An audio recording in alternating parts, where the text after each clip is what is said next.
35 বলা আছে। লোকসভা মেম্বার হতে গেলে ভারতের যে কোনো একটা লোকসভার তোমাকে ভোটার হতে হবে, সেটাও এখানে খাটছে না। তো লাস্ট পয়েন্টটা বেসিক্যালি অ্যাবস্ট্রাক্ট, বাট যেহেতু আর্টিকেল 58-এ এলিজিবিলিটিতে দেওয়া আছে আমরা এটা করবো। ক্লিয়ার হয়েছে? এই কোয়ালিফিকেশন থাকতে হবে, যেটা প্রায় তোমাদের সবাইরই আছে, বয়সটা হয়তো এখন অনেকের নেই। তারপরে কিন্তু তোমরা যে কেউ ভারতবর্ষের প্রেসিডেন্ট হিসেবে প্রেসিডেন্টের ভোটে তুমি ভোটে দাঁড়াতে পারো। বুঝতে পেরেছ? ক্লিয়ার? এই অবধি ঠিক আছে? আর একটা আর্টিকেল আমাদের অ্যাড হয়ে গেল। কি আর্টিকেল? 58।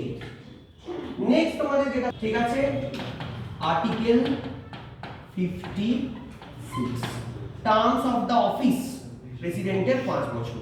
কিন্তু এমন তো হতেই পারে যে কোভিড-19 মতো একটা ভয়াবহ রোগ হলো এবং কোনো কারণে দ্রৌপদী মুর্মুর যেদিন শেষ দিন, সেই দিন হয়তো আমরা নতুন প্রেসিডেন্টকে ভোট করিয়ে নিয়ে আসতে পারলাম না।